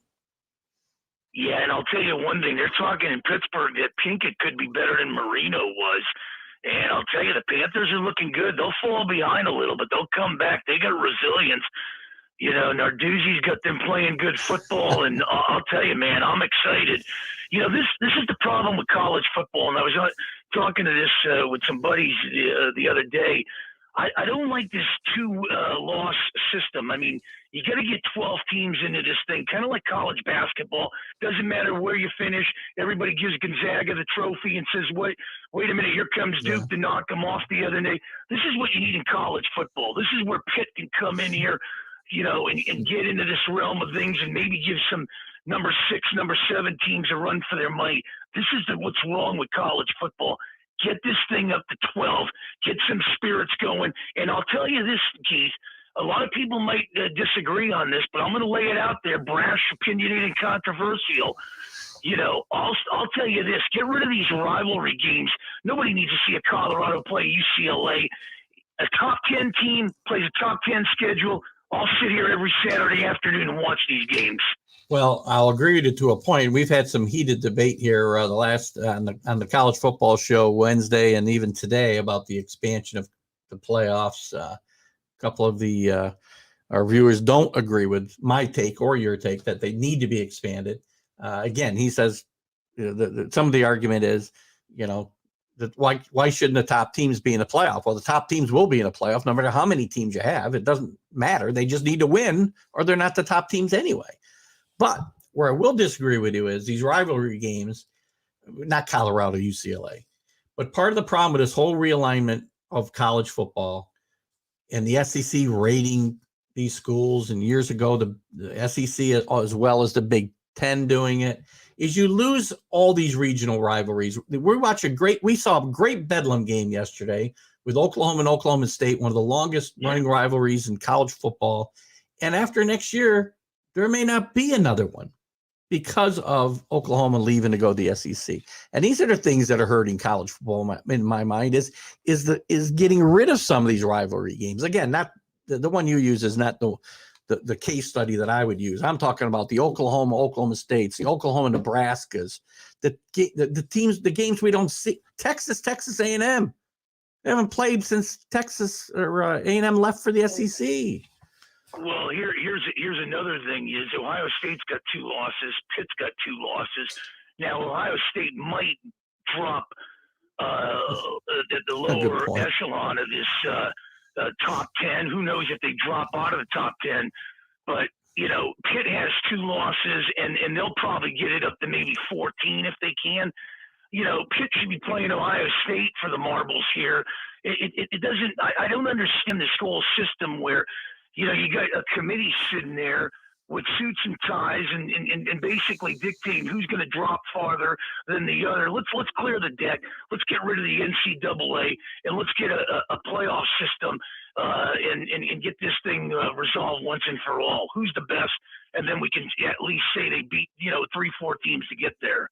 Well, while we're on this topic, I mean, part of the argument was, I was talking about the committee should be picking the best teams, the most deserving teams to be in, regardless of what the ratings will be. That shouldn't be their concern. And the argument was, well, the sponsors who put up this money should have some kind of say. And I'm like, no. If that's the case, if that's what you want, and I'm not saying it doesn't happen, as I told our viewer that brought this up, and I don't want him to, think I'm picking on him. I welcome the dissenting opinion, believe me. But if we just want the sponsors and we're worried about the ratings and that's all we care about is the ratings, well, just put the TV execs and the sponsors in the room and let them pick the game and kick the football people right out. Exactly. Right. And then the guy that's his daughter or, granddaughter going to the school can donate some more money to get that team up the pole. I mean, it's just annoying. Come on, I got it. It's actually it's so crazy, and I will tell you this, now you had Joe Montana come out the other day and figure the 49. I don't know if the 49ers and the Jets are joined at the hip here. They should have kept their quarterbacks intact there and maybe drafted Pitts, the tight end out of Florida. But you and I basically broke it down, and I've said it. And when you looked at Trevor Lawrence and you looked at Mac Jones, these are decade quarterbacks. And boy, I'll tell you, I tip my hat. Belichick is a genius, and nobody's close to him. Well, as we jump to the NFL, I will have to agree with you, and I don't. I don't have any way to disagree with that comment. Now, Belichick has proved again, in my mind, in rebuilding this team as quickly as he has, that he is the best coach in the NFL. There's really other good guys out there, and yes, Mac Jones fell into his lap, which again, not necessarily through any maneuvering of his, but my point about Belichick is the way that he's managed his rookie quarterback and what they expect him to do. And they don't put him in, while he's had games where he's thrown the ball a lot and he's had games where he's thrown the ball little, even when he's thrown the ball a lot, they're not asking him to go out there and win games. It's very high percentage pass plays, right? And they don't put him in a position to fail. Well, other teams, like the Jets with Saleh and Wilson, don't do that. They're and even Urban Meyer and Lawrence, they're putting these kids out there and they're just getting their asses kicked and confidence destroyed because they don't just keep the playbook simple. And they're not in a position to win games. Those teams, they should be trying to get their confidence level and their quarterback up. Well, not only that, when you look at Mac Jones and you look at Trevor Lawrence, they were put in a position in college to succeed. Good coaches, Dabo Swinney, Nick Saban. So when you come into the pros, you're mentally prepared to take this up to another level if you get in a good system. Now, who knows if they fell in San Francisco, there's a Jets or Detroit's lap, then it could be a work in progress. I will tell you this, and I might catch flack on it, but I'm going to lay it out there, that these Justin Fields and all these other Lances and Wilsons and all these quarterbacks that have come out, these guys are like 15-minute car chases. Everybody gets on board, and then after 2 games, they're ready to throw them off. And when you look at the Joneses, when you look at the Lawrences, there's just a swagger. There's an aura about these guys that they know that little by little they can get to that level of a John Elway, a Tom Brady type. And that's where these 2 guys are headed. I'm going to stick with them. Well, I'm not willing to put them on Brady's level yet, but compared to where, and by the way, Carlos has just commented that the same comment he's given me for 12 weeks now, that Mac Jones is due for a bad game. So we'll keep waiting for it. We're all due to get up, one day and have a headache too. Yeah, you know what? Look at, and you know what? He hasn't played great every single game, but the point is they don't need him to play great every single game. And I don't know. I had a point about the other comments. Well, not only that, how many people other than you that had the New England Patriots to do something this year? They got 2 games with Buffalo. This team is, the AFC is a dogfight, man. You got 10 teams over there that are going to, drive each other up a wall. It's going to look like the SEC. They play defense in the AFC. The NFC, let's not kid ourselves. It's Tampa, and then you're going to try to find somebody that's going to play Tampa in January here. Well, you got the team with the best record in the conference is your favorite team, the LA Rams. I look at the Rams like I look at the Dodgers. They're great regular season teams, all hype, no mojo. They come out with these managers and coaches that are in a GQ magazine, and then after that, it's like, what have you done for me lately? Rams ain't going nowhere. They bring in all these high-priced guys, Von Miller, Jalen Ramsey, Aaron Donald from my neck of the woods in Pittsburgh. What are these guys going to do? They can't stop the run. If you got a running game, you'll run all over the Rams, and I think the Packers are going to take them out, and I'm not a big Packer fan. Well, if Aaron Jones gets back today, as is predicted for the Packers, I think the Packers will beat them. And I don't know. We just had a conversation, too. Maybe you know more about the condition of Aaron Rodgers' toe, which seems to be a big topic of conversation in Green Bay these days. Well, that is a big topic, and, but there's other, parts of that thing there when you look at it. I hear that Sean McVay is going to unleash Von Miller today. So you got, a defense now that's trying to shore it up. But let's not kid ourselves here. I've never been a big Matthew Stafford guy. He had targets in Detroit. He's had good targets now in Los Angeles. And Matthew Stafford's not going to lead the Los Angeles Rams to the promised land. I got to go way back to Vince Ferragamo, that fellow Italian. That's the only guy that's got my respect in Los Angeles as far as a quarterback, in the heyday. And thank God he didn't have enough to beat the Pittsburgh Steelers in 1979. Well, speaking of Stafford, when he was a free agent, there was a lot of talk about the Patriots being interested in bringing him in before the draft, and obviously they drafted Mac Jones. And I was not for this because Matthew Stafford's a perfectly fine NFL quarterback.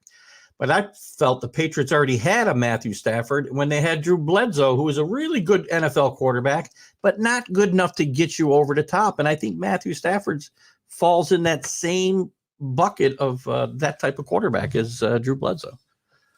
Well, you know what? I like Bledsoe. I do too. I'm not knocking him. I'm just saying. I like Bledsoe.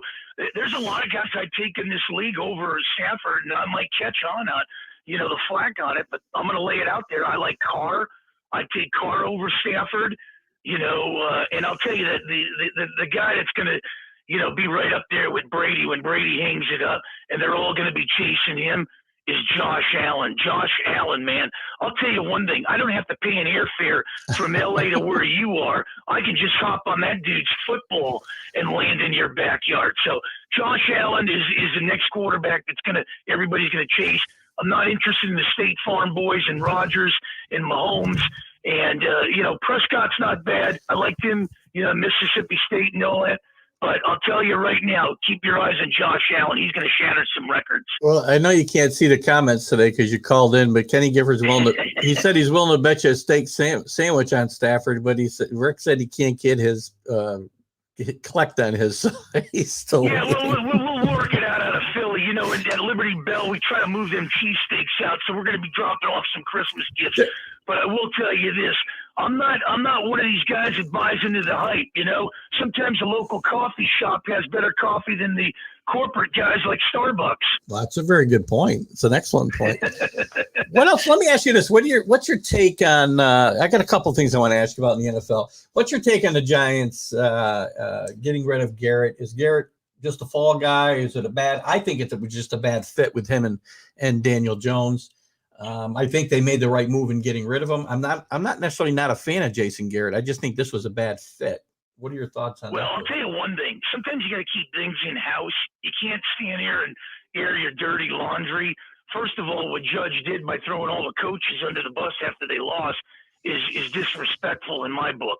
I mean, I don't know if this guy's trying to save his job in more ways than one, because he's going to probably be out of his job like Nagy in Chicago at the end of the year, when you have that Black Monday where they get rid of the coaches after the season.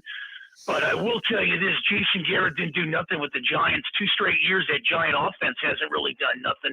So it needs to be generated more. The Giants, earlier in the season, I had the Giants and the Skins up there, and I know I'm going to throw another bucket into that kitty for you, but I had those guys 1 and 2, and they flipped the script here. The big surprise is the Philadelphia Eagles, and I've had to come to study those guys out doing a Philly show, but that offensive line is something. Their strength is running the game down your throat, and Jalen Hurts is gaining confidence. Keep your eyes on the Eagles, man. Fly, Eagles, fly. I don't know I can go and jump on board there. I actually like the Giants today against the Eagles, and I will tell you that I would not count the Redskins out. Excuse me, I'm going to get kicked off of Facebook again, too. I can't stop.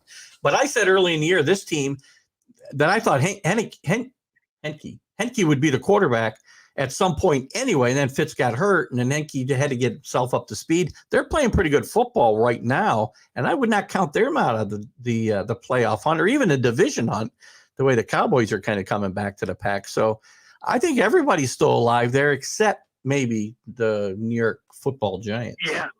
Chase Young out for the year, but you know what? The Skins, and throw another kitty in there. Monday Night Football tomorrow, taking Seattle. They come out west to get Vegas here next Sunday. So, and then the biggest key, what people don't look at, and I try to look at everything across the board here, 5 straight games to close out the season.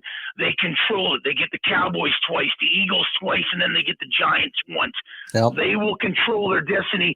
You stay within striking distance of the Cowboys, you'll get them at the end of the year. Yeah, this extra game kind of puts a different spin on things, right? You get to week 11, you're usually thinking things are coming into clarity, right? When we're talking about teams alive for the playoffs, but this just one extra game, much less when they go to 18, which is probably inevitable if it's not next year.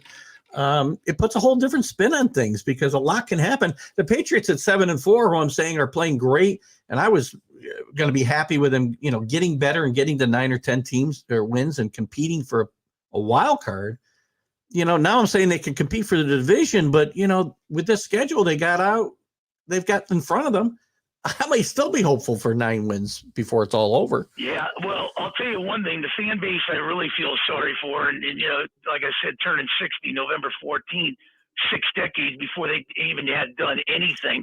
They haven't won a division since 1990, a playoff since 93.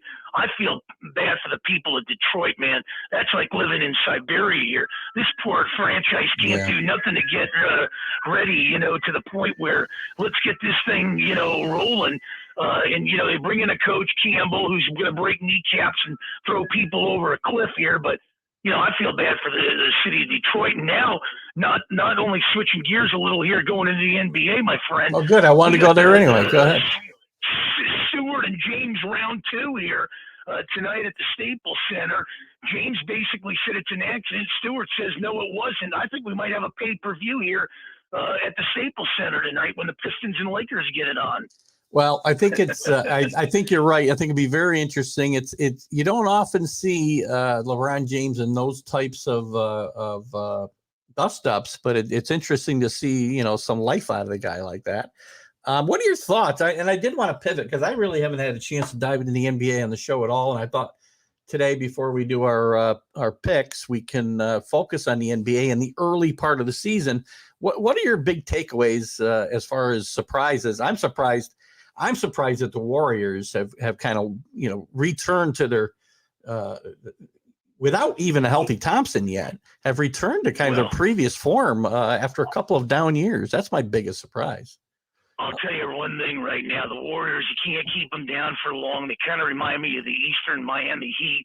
They retool. They get the big man Wiseman in there, drafted with that number 2 pick. They come in. They're waiting for Thompson to come back. They got Poole. They got Curry. This team is ablazing. And then you look at the Phoenix Suns, who just, went through New York and took out the Knicks, took out the Nets last night. These two teams, one's lost 2. I think the other one's lost 3. These guys are going to be the epitome of the West. I don't know who's going to give them a run. Maybe the Clippers when Kawhi Leonard gets back. The Lakers are too old. But on the Eastern seaboard, Milwaukee's won 6 in a row. They're saying, wait a minute, we got the championship belt. Come take it, from Cream City here. So I like the Bucks over there. The Nets are trying to find themselves. I'm not a big fan of these teams that try to put themselves together like a Humpty Dumpty that just fell off the wall. The Nets, everybody's getting on that wagon. This is like the Lakers in 2004 when they brought in Malone and Payton to go along with Shaq and Kobe. Doesn't work that way. The Dodgers have found that out. The Rams are going to find that out. You can't bring in guys. The chemistry's wrong. So I like the Bucks over there, and then Phoenix and the Warriors on the other side here. Yeah, it's been an interesting, you mentioned the Bucks got off to a horrible start and people start to panic. And I'm like, well, they're defending champions. I wouldn't get too nervous. These early season games, well, just take the Knicks, for instance. The Knicks are winning 1, losing 1, winning 1, losing 1, but they're also incorporating a lot of new bodies and finding out who can play well together and who can't. And I think it's time that, the Knicks fans relax a little bit because I think this team will be in the top 4 in the East before the season's over. Yeah, they got a good coach, Tom Thibodeau. He burns bridges, wherever he goes, Chicago, Minnesota, but if you can get them Knicks to buy into the system there on a continuous basis, I like the Knicks to do something. Atlanta's going to be there. I think the teams you got to really look out for here is Chicago. Chicago's up and coming. Yeah. That's a team you got to really keep your eyes on. Indiana's starting to play some good basketball of late. The thing in Philadelphia is it's just a bad situation. Covering Doc for 7 years, you don't throw somebody under the bus and, like they did last year with them, and then Embiid coming up and saying he's not a babysitter. It's an ugly situation in Philly, and I hate to see Simmons go, but Simmons will be gone out of Philly. Morley's going to figure out, you can't get gold to stagecoaches, the girls and the horses here. You got to get something reasonable. It's going to be interesting to see how long they play this thing out in the city of brotherly love. Yeah, I want to touch on that real quick before I go. I want to say, Kenny Gifford, see you later. Thanks for coming in. Kenny's not a big basketball fan. You should have stuck around for Mark's picks, though. We got to know who to pick against or who to bet against. And Kenny's a great guy. He comes in on a Sunday. He's eating the Denver omelet, little ketchup on top, the country potatoes, the sourdough toast, not buttered. I like that. They spend some time with us. Excellent. And Dave Traver, who is another Perthite. We want to say goodbye to Dave. He popped in today, and we haven't seen him a lot, but thanks for coming in and commenting today, Dave. These guys are great, man. They spend some time. They're putting on their Sunday best. They're taking the family out to go to church and stuff. This is what I like, man, on Sunday mornings. Absolutely. So let me get back. So first of all, actually, let me ask you this before I go back to Simmons. Kenny, and he's probably gone now, but he had a question of what the heck is a Euro step? And I think it's just an extra hop you get. I'm not even sure myself. That's why he doesn't like the NBA. It's all walking, good grief. Well, the NBA's changed. It's a far cry from the Bird Magic days. Had a conversation with James Donaldson, played in the league 14 years. Yeah, this is a league where they don't really play defense. Hard to watch the game today. You got some superstars that really give a hoot, and there's others that, it's checking bank accounts before they go on there, and I'll lay it out there. I'm being honest, man. It's not the NBA I grew up with, but, it's interesting, and, I think they need a commissioner, and, that's going to get into the trenches.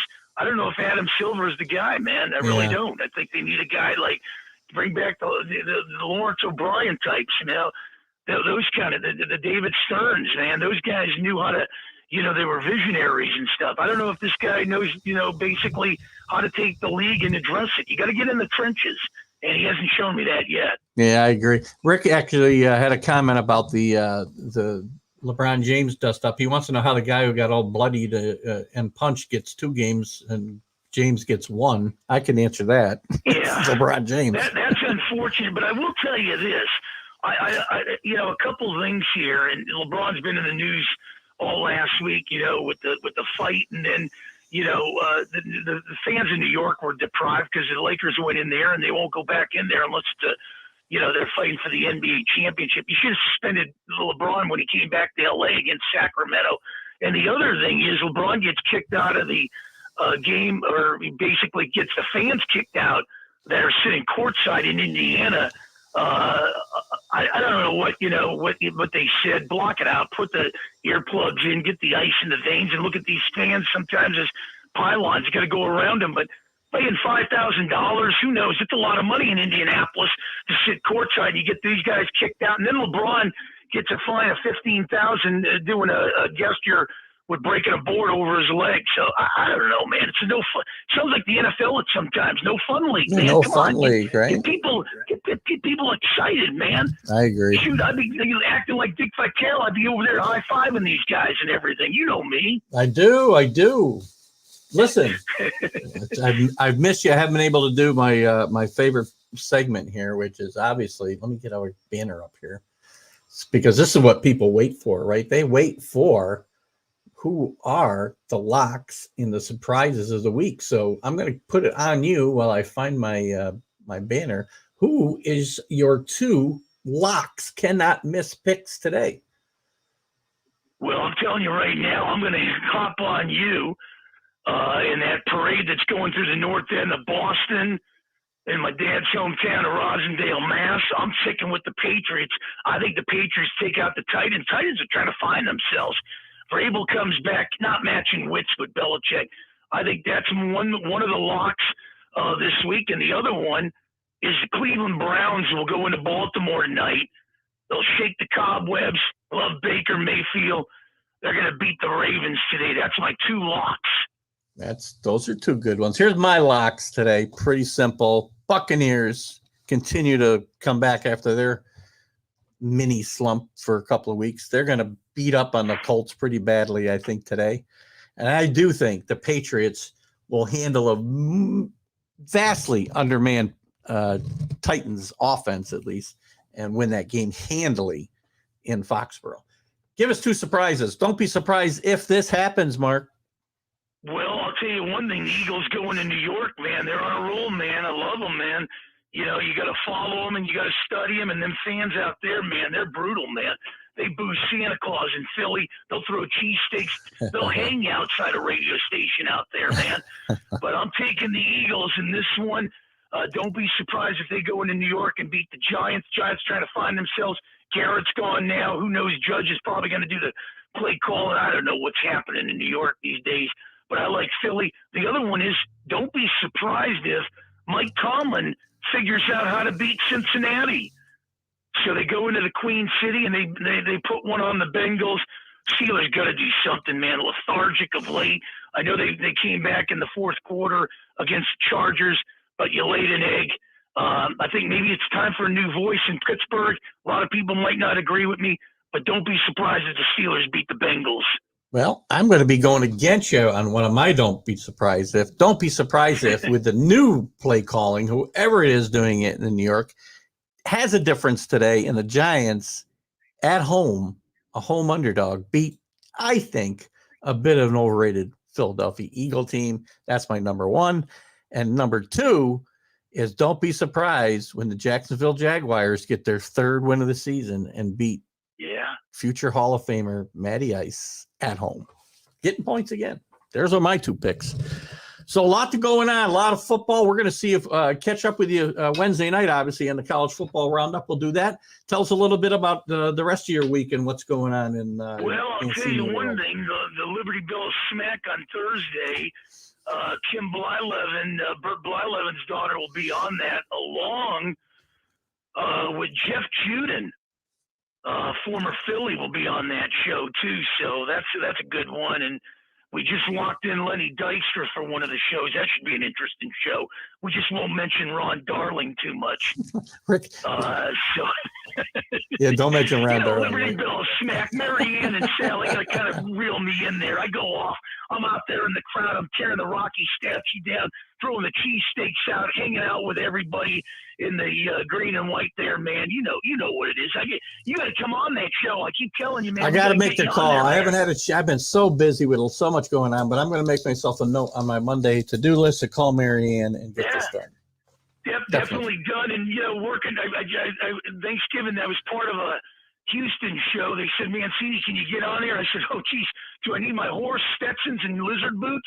They said, no, just jump in here. So little turkey jumped in there for a few and working on some other ones out of Fresno and stuff. So I'm blessed, man. I want to know when I want to know when you get invited on those LA shows. That's all I care. That's what I want to hear. Yeah, those LA guys, man. I got to disguise myself. I got to kind of look around. When I go in my car or something, I got to put the paper bag over.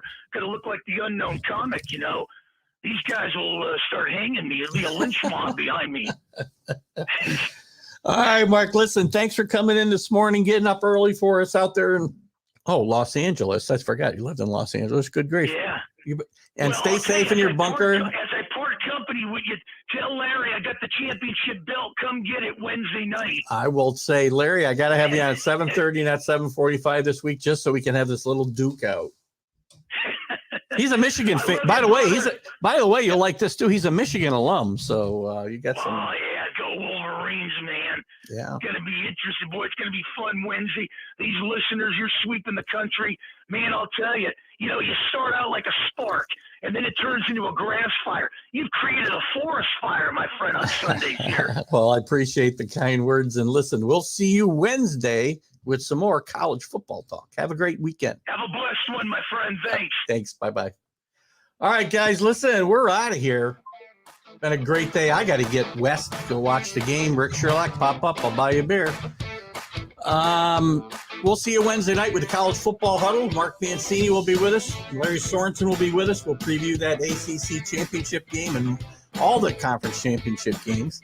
And Friday, Join me with my new co-host, the Mad New Yorker, Carlos Chavez, for Aren't You Serious? Our brand new format on Fridays. I can't wait. It's going to be a lot of fun. Talk to you soon. Bye-bye.